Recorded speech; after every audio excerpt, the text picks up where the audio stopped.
안녕하세요. 사랑하는 성도님, 생명의 주님이 우리와 함께 하십니다. 우리와 함께 하시는 주님을 찬양합니다. 기도합시다. 주님, 크신 은혜와 사랑에 감사드립니다. 오늘도 저희들은 주님의 말씀을 사모하고 또 기대하며 주님 앞에 섭니다. 이 시간도 성령님 저희들의 마음의 눈을 밝혀주시고 말씀을 깨닫게 하시며 또 주시는 말씀이 오늘 하루 저희들의 삶을 거룩하게 세워가도록 인도하여 주시옵소서. 언제나 주님의 말씀을 따르고자 하는 헌신과 결단이 저희들에게 있게 하여 주시고 오늘의 삶 또한 주님께 맡기고 의지하며 나아갈 때 승리와 또 기쁨이 넘치는 복된 하루가 되게 하여 주시옵소서. 예수님 이름으로 기도합니다. 아멘. 네, 오늘은 레위기 17장입니다. 레위기 17장 1절에서 16절입니다. 여호와께서 모세에게 말씀하여 이르시되 아론과 그의 아들들과 이스라엘의 모든 자손에게 말하여 그들에게 이르기를 여호와의 명령이 이러하시다 하라. 이스라엘 집의 모든 사람이 소나 어린 양이나 염소를 진영 안에서 잡든지 진영 밖에서 잡든지 먼저 회막 문으로 끌고 가서 여호와의 성막에서 여호와께 예물로 드리지 아니하는 자는 피 흘린 자로 여길 것이라. 그가 피를 흘렸은즉 자기 백성 중에서 끊어지리라. 그런즉 이스라엘 자손이 들에서 잡던 그들의 제물을 회막 문 여호와께로 끌고 가서 제사장에게 주어 화목제로 여호와께 드려야 할 것이요 제사장은 그 피를 회막 문 여호와의 제단에 뿌리고 그 기름을 불살라 여호와께 향기로운 냄새가 되게 할 것이라. 그들은 전에 음란하게 섬기던 숫 염소에게 다시 제사하지 말 것이니라. 이는 그들이 대대로 지킬 영원한 규례니라. 너는 또 그들에게 이르라. 이스라엘 집 사람이나 혹은 그들 중에 거류하는 거류민이 번제나 제물을 드리되 회막문으로 가져다가 여호와께 드리지 아니하면 그는 백성 중에서 끊어지리라. 이스라엘 집 사람이나 그들 중에 거류하는 거류민 중에 무슨 피든지 먹는 자가 있으면 내가 그 피를 먹는 그 사람에게는 내 얼굴을 대하여 그를 백성 중에서 끊으리니 육체의 생명은 피에 있음이라. 내가 이 피를 너희에게 주어 제단에 뿌려 너희의 생명을 위하여 속죄하게 하였나니 생명이 피에 있으므로 피가 죄를 속하느니라.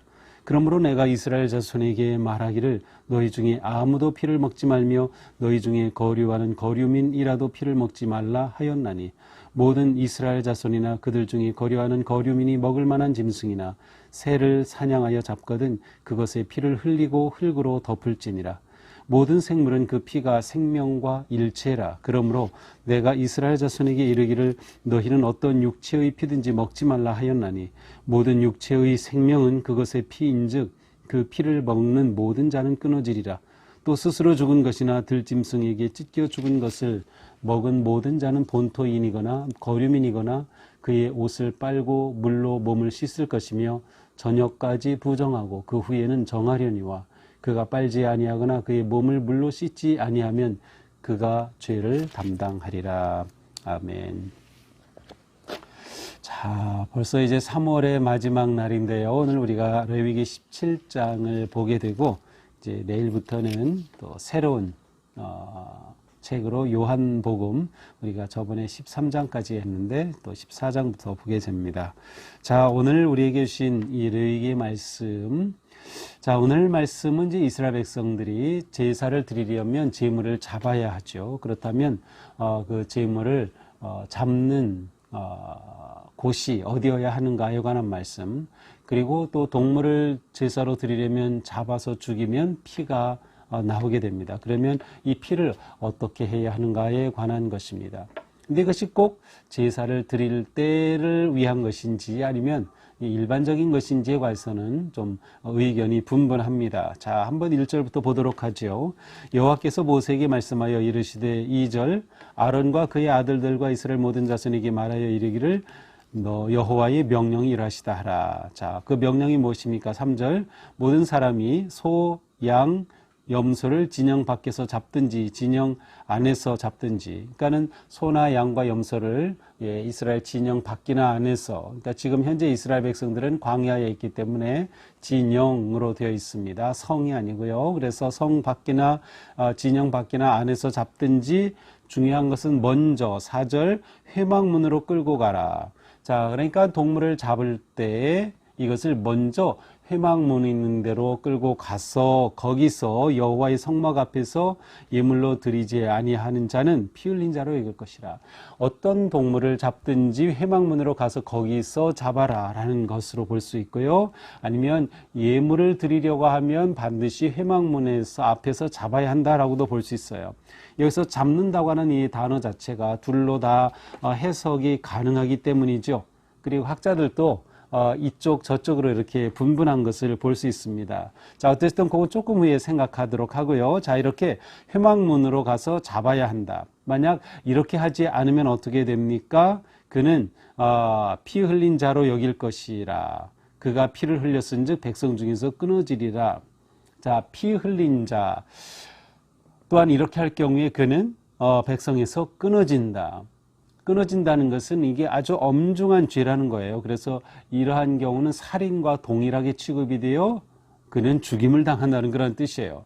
자, 회막문 앞으로 끌고 가지 않고 다른 곳에서 동물을 잡아 피를 흘리면 이것은 살인과 같은, 또 하나님 앞에서 끊어질 그러한 중대한 범죄가 되는 것이다. 자, 회막 밖에서는 회막이 아닌 딴 곳에서의 도축이 금지된 것이죠. 그런데 이 도축의 금지가 일반적인 도축의 금지인지 아니면 제사를 드리기 위한 예물의 도축의 금지인지에 대해서는 서로 다르다고 말씀을 드렸습니다.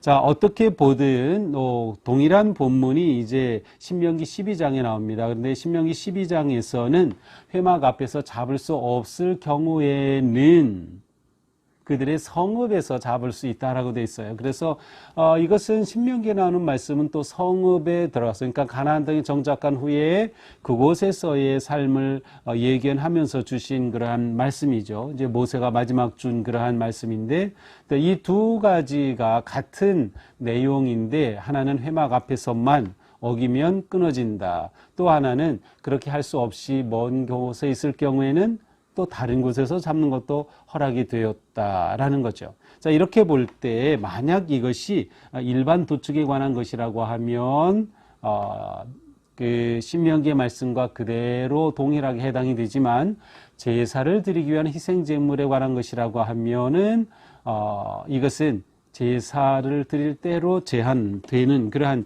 말씀입니다. 자, 여기서 중요한 것은 피는 오직 그들이 하나님 앞에 제사로 드릴 때에 제사의 속죄용으로만 사용이 가능했습니다. 이것이 이제 제사라고 보는 이유는 그 다음 5절에 나옵니다. 이렇게 끌고 가서 제사장에게 줘 화목제로 드려야 한다라고 여기에 나오기 때문이죠. 자, 화목제는 어떤 제사였습니까? 그들이 하나님 앞에 제사를 드린 후에 제사장 몫이 있고 또 하나님께 드린 나머지는 그들이 그날로 다 먹어야 했습니다. 그 가족뿐만 아니라 또 그 마을 사람들까지 초청해야만 했죠. 따라서 이 화목제물은 함께 나누어 먹을 수 있는 제물입니다. 그렇다면 회막 앞으로 끌고 와야 한다는 것은 누군가가 자기 가족만 몰래 먹으려고 회막 밖에서 사사로이 잡아서는 안 된다는 그러한 의미도 담겨 있습니다. 공동체가 함께 나누고 먹어야 할 제사인 만큼 이것은 사사로이 개인적으로만 자기 가족만을 위해서 그렇게 하는 이기적인 제사가 될 수 없다고 하는 그러한 규정으로도 볼 수 있는 것이죠. 자, 이렇게 제사를 드릴 때, 화목제를 드릴 때 반드시 회막문 앞에 와서 잡아야 한다. 자, 또 이것과 연결시켜서 이렇게 잡아서 제단에 뿌리고 기름을 불살라 하나님께 제사를 드리고 나면 누구나 나눠 먹죠. 자, 이렇게 하지 않으면 어떻게 됩니까? 7절, 만약에 그들이 이전에 음란하게 섬기던 숫 염소에게 다시 제사하지 말라. 이것을 보면은 어떤 것을 알 수 있어요? 지금 회막 앞으로 와서 잡아 하나님께 제사를 드려야 하는데 회막 문 앞으로 가져오지 않고 다른 곳에서 잡아 다른 신에게 제사를 드리는 겁니다. 여기서는 숫염소에게 제사하지 말라.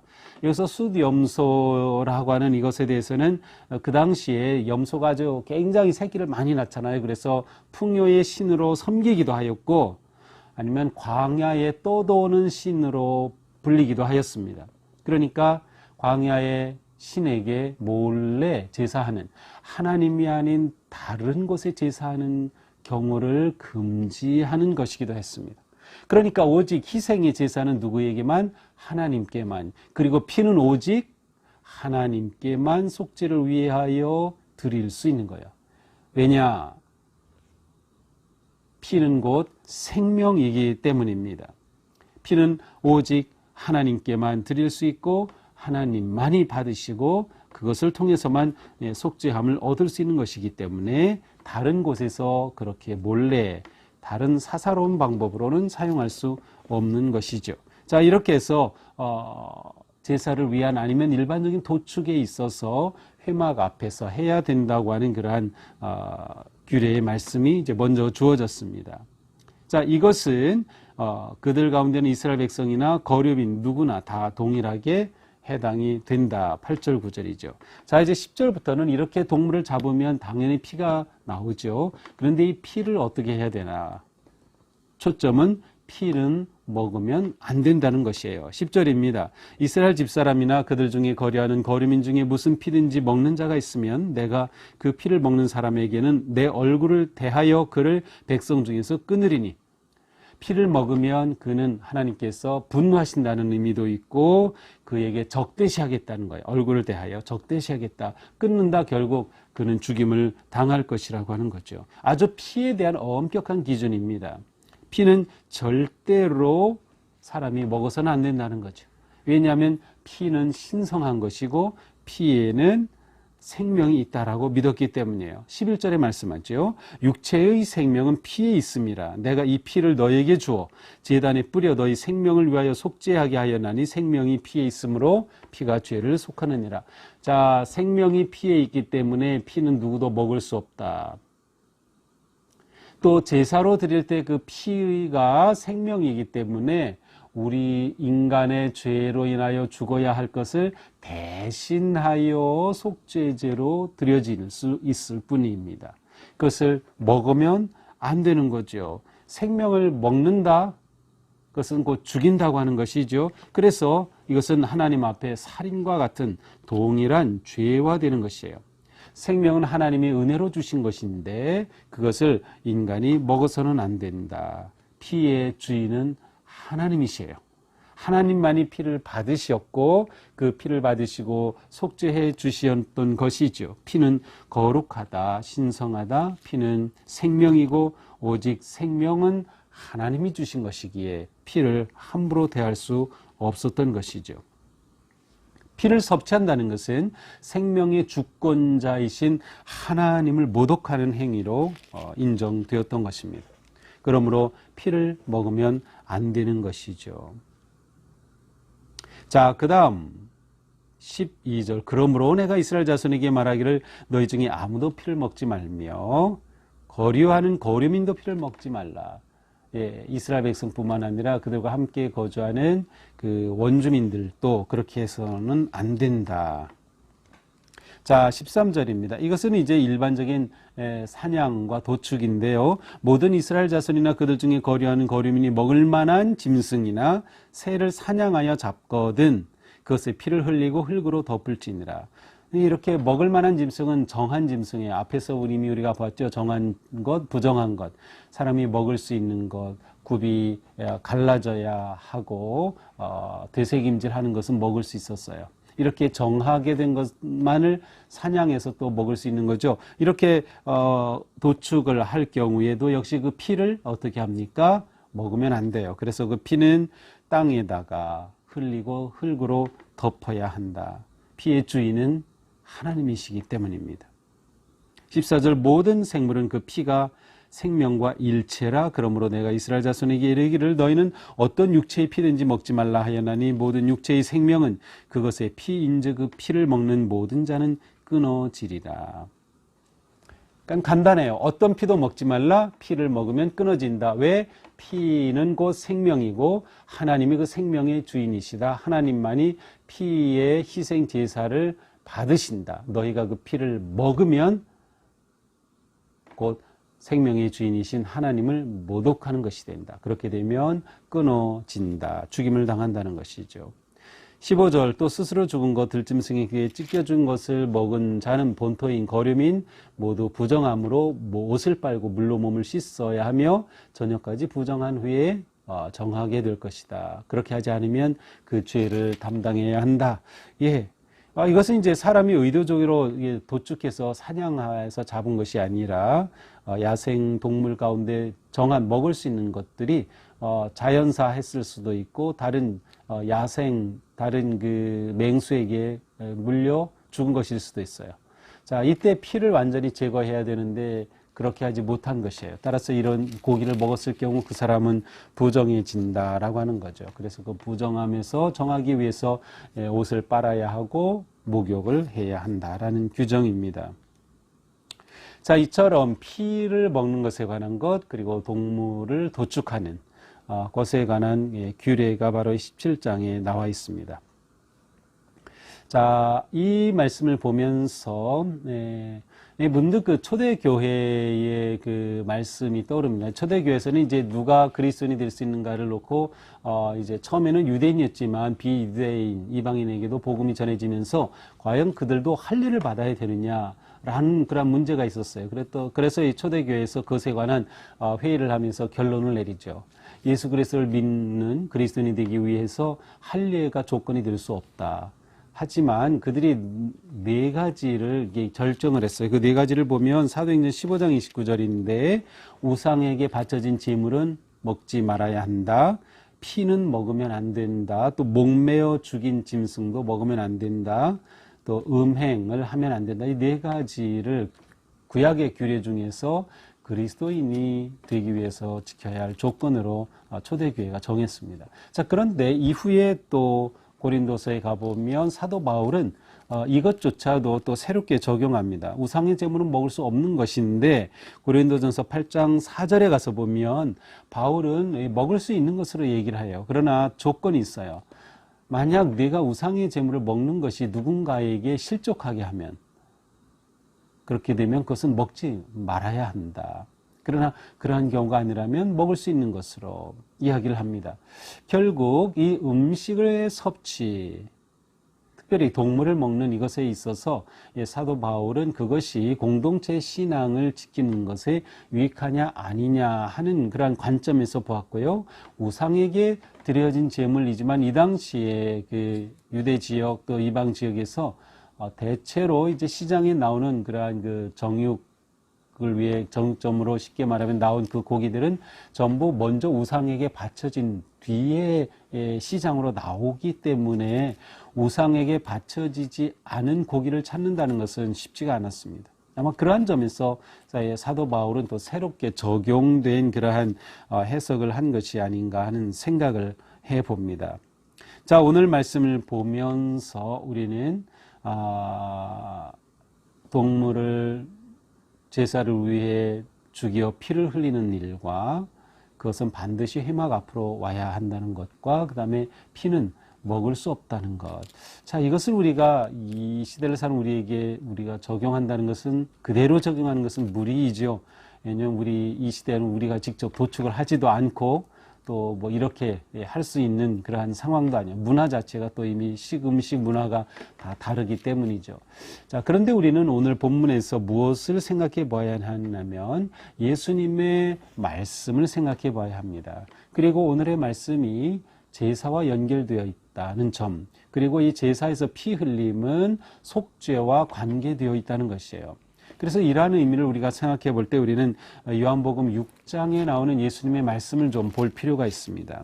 요한복음 6장에 53절 이하에 이런 말씀이 있어요. 예수께서 이르시되 내가 진실로 진실로 너희에게 이르노니 인자의 살을 먹지 아니하고 인자의 피를 마시지 아니하면 너희 속에 생명이 없느니라. 내 살을 먹고 내 피를 마시는 자는 영생을 가졌고 마지막 날에 내가 그를 다시 살리리니 내 살은 참된 양식이요 내 피는 참된 음료로다.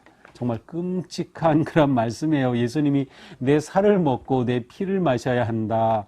내 살이 양식이고 내 피가 음료다. 라고 말씀하셔요. 그리고 바로 이것을 마실 때 생명이 너에게 주어진다라는 것이죠. 이게 마시는 자가 생명을 얻을 것이다. 자, 이 말씀을 보면서 우리는 예수 그리스도의 십자가의 희생 되심은 먼저 우리의 죄를 사하시기 위해 흘리신 피다라는 것을 알 수 있고 하나님께서는 예수 그리스도의 피로 우리의 죄를 영원히 완전히 대속해 주셨다 하는 것을 알 수 있어요.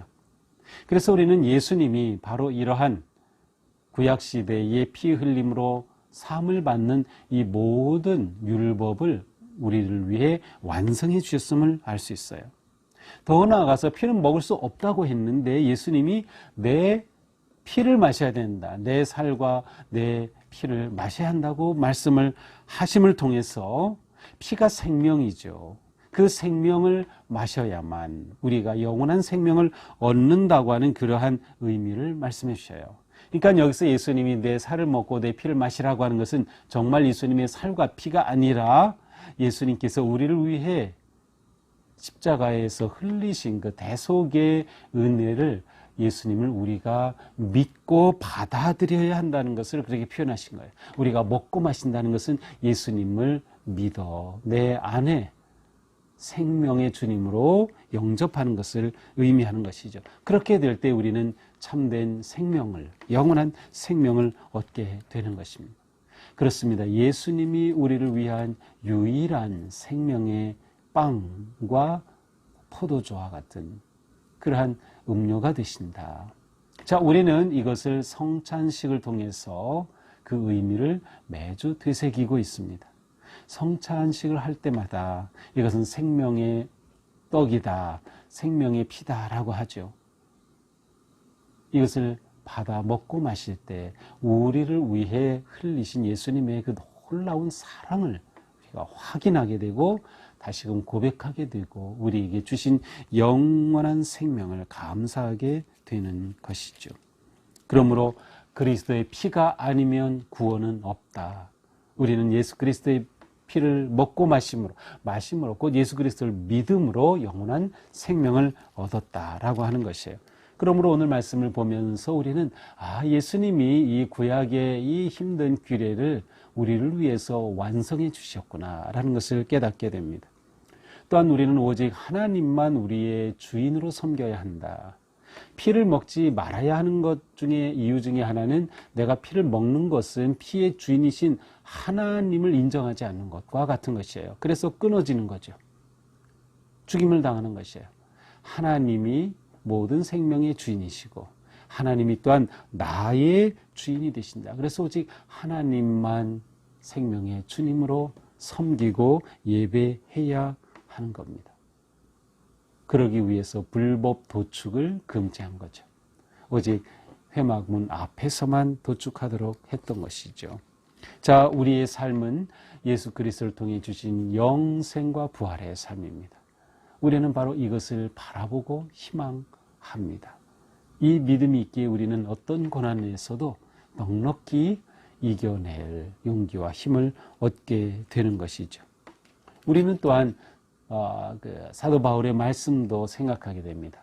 먹든지 마시든지 무엇을 하든지 하나님의 영광을 위해서 하라. 그렇습니다. 우리는 무엇을 먹든 무엇을 마시든 오직 하나님의 영광을 위해서 하는 것이죠. 우리는 예배자로 설 때 우리에게 예수 그리스도를 통하여 진정한 생명이 있다. 그리고 생명은 하나님에게 속한 것인데 하나님께서 예수 그리스도를 통하여 우리에게 주셨다라는 것을 생각하면서 늘 그 은혜에 감사하고 찬양하는 그러한 거룩한 삶이 되기를 주님의 이름으로 축복합니다. 기도합시다. 하나님 감사합니다. 이렇게 제물을 통해서 사함을 받고 하나님과 관계가 회복이 되며 또한 하나님이 주신 생명을 이어가야 했던 구약 시대와 달리 우리는 예수 그리스도께서 우리를 위하여 단번에 대속의 희생의 제물이 되어 주심으로 우리는 예수 그리스도의 살과 피를 먹어 영원한 생명을 누리게 되었음을 감사드립니다. 주님, 예수님이 내 생명의 구세주 되심을, 예수님의 그 놀라우신 은혜와 사랑을 저희들이 잊지 말게 하여 주시옵소서. 오직 예수님으로 얻으니 영원한 생명, 이 복된 삶을 하나님 앞에서 아름답고 거룩하게 살아가며 그 하나님의 은혜에 감사하는 저희가 되게 하여 주시옵소서. 오늘도 저희들의 삶이 영생과 부활을 누리는 삶, 그 희망으로 승리하며 나아가는 우리가 되게 하여 주시옵소서. 예수님 이름으로 기도합니다. 아멘. 네, 오늘은 3월의 마지막 날이고요. 내일은 이제 4월 1일입니다. 초하루 새벽 예배가 있고 또 현장에 대면 예배 오시는 분들은 직접 오시면 되고요. 아니신 분들은 또 온라인으로 참여하시면 됩니다. 내일부터는 요한복음 14장이 또 새롭게 시작이 됩니다. 또 이렇게 계속해서 말씀 은혜 나누고 우리의 삶이 더욱 풍성해지고 또 기쁨이 넘치는 승리의 삶 되기를 축복합니다. 사랑합니다.